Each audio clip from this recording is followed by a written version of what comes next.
Nah, di sinilah saya melihat kenapa saya bilang pesantren itu kayak ini ya, kayak kita tuh berada di dalam suatu penjara. Karena dengan banyaknya anak-anak yang misalnya bermasalah ya di suatu tempat dan kita nggak bisa keluar dari tempat itu, kita jadi terpaksa gitu ya harus tinggal bersama mereka selama 24 jam. There is no another choice gitu. Akhirnya bagaimana Pak anak kita ini bisa berkembang gitu ya secara karakternya ya perilakunya ke arah yang lebih baik gitu. Kalau di dalam tempat tersebut ya mohon maaf ya lebih banyak anak yang brengseknya Pak dibandingkan anak yang benernya.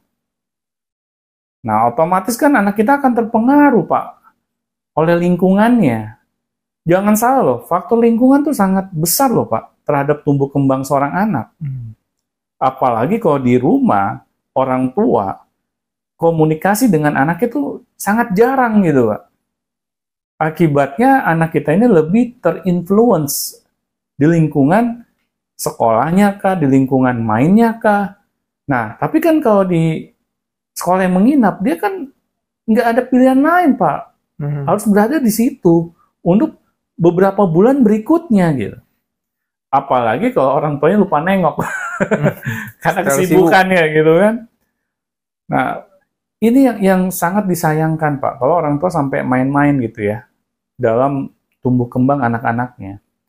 Itu yang menyebabkan saya nggak berani Pak naruh anak saya di pesantren atau di sekolah-sekolah yang menginap.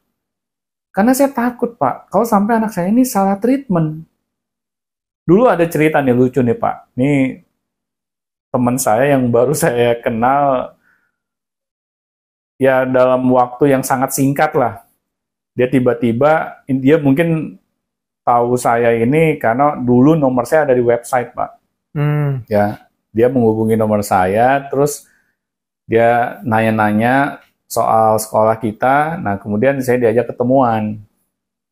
Nah, tahu-taunya dia cerita gitu bahwa anaknya dia, dua-duanya perempuan ini, dua-duanya dimasukkan ke pesantren Pak.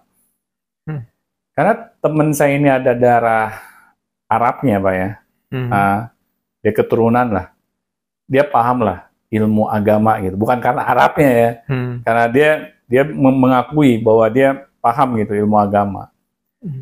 Nah pada suatu saat ketika dia nengok kedua anaknya di pesantren, iseng lah dia ketemu sama para guru atau ustadz anaknya Pak.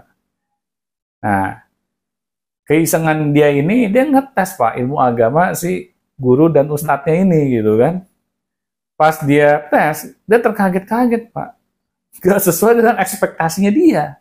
Di bawah ekspektasi? Di bawah ekspektasinya dia. Terus dia mikir, gimana mereka ini bisa ngajarin anak saya? Wah, di situ akhirnya dia merasa salah langkah nih. Nah, kemudian dia bilang ke saya memutuskan untuk mengeluarkan kedua anak saya itu dari pesantren, Pak. Kenapa? Karena saya takut. Waduh, ini ilmu agamanya kayak begini. Ya. Terus anak saya harus misalnya bertahun-tahun lamanya di sana, ntar bagaimana nasib anak saya?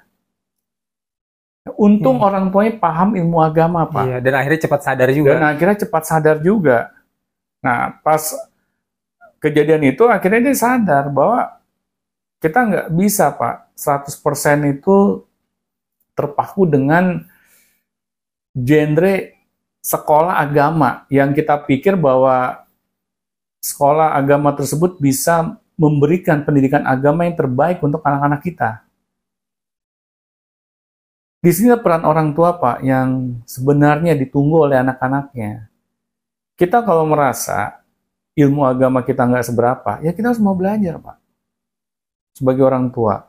Agar apa? Agar kita bisa mendidik anak-anak kita. Kita nggak usah hafal 30 juz dulu, Pak. Untuk bisa memberikan pendidikan agama kepada anak-anak kita. Kita nggak perlu ngafalin ribuan hadis gitu. Baru kita merasa pede untuk ngajarin anak-anak kita. Apa yang kita tahu dari hal yang sepele aja, Pak. Misalnya kita pengen anak kita ini rajin sedekah.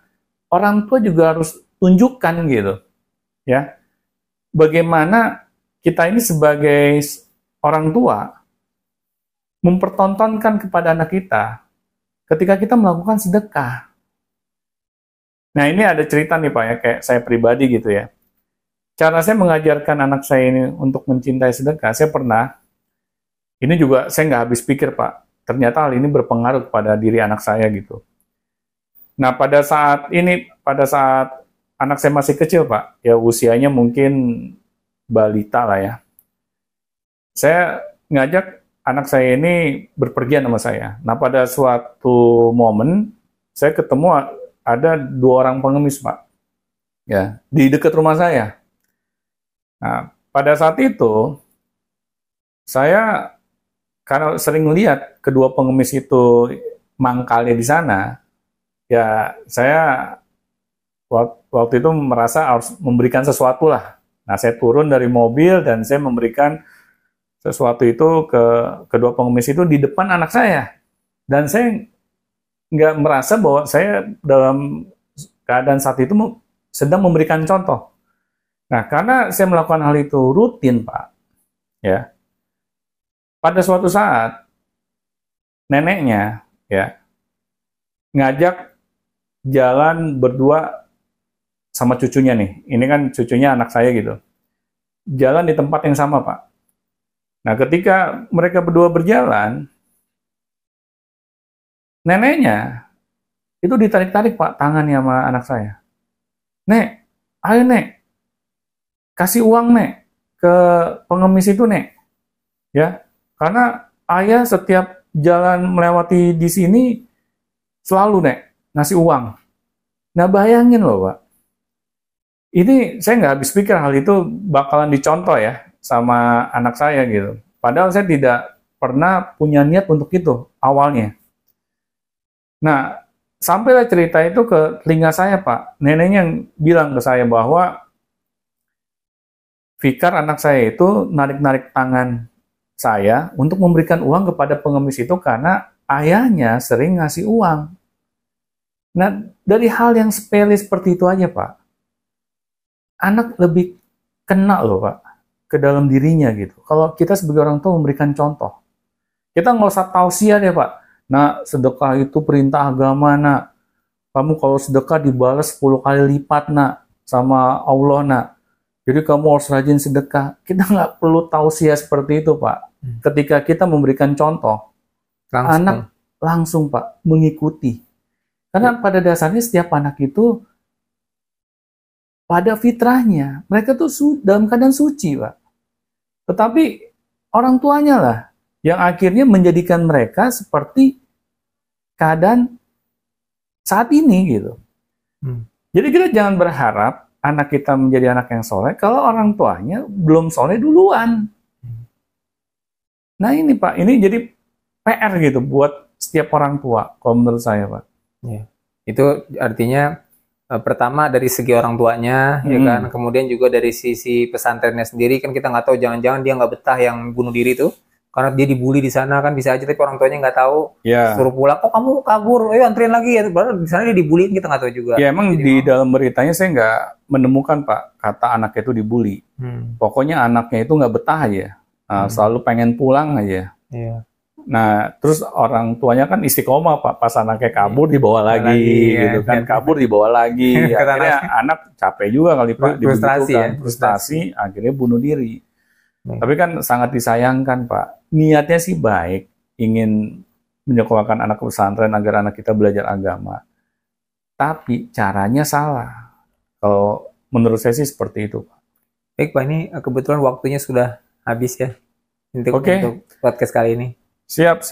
Ya, Sobat Beyond Education, ya mungkin ini mohon maaf ini kayak kita sangat ini ya, meresapi gitu atau kita tenggelam dalam perbincangan ini. Karena saya tidak mau lagi mendengar ada korban, ya terutama ini korbannya anak kita sendiri, akibat niat yang benar tapi caranya salah. Nah, ini yang harus kita cermati baik-baik sebagai orang tua. Karena ketika anak kita ya sampai dia meninggalkan dunia ini akibat kesalahan orang tuanya, berarti ada yang salah gitu dari cara kita mendidik anak-anak kita. Nah, jadi jangan sampai ada korban berikutnya lagi nih. Ini yang kita tidak menginginkan gitu ya. Apalagi usia anak yang melakukan tindakan bunuh diri ini masih, kalau nggak salah usia 13 tahun, Pak ya. Masih SMP lah, baru masuk SMP. Ini kan sangat muda belia ya. Masa depan itu masih panjang. Tetapi dia mengakhiri kehidupannya karena cara kita sebagai orang tua yang salah gitu kepada dirinya. Ya mungkin ini semua jadi pembelajaran bagi kita, dan kita sebagai orang tua berkomitmen untuk memberikan pendidikan yang terbaik untuk anak-anak kita. Mungkin itu saja yang bisa kita sampaikan. Assalamualaikum warahmatullahi wabarakatuh.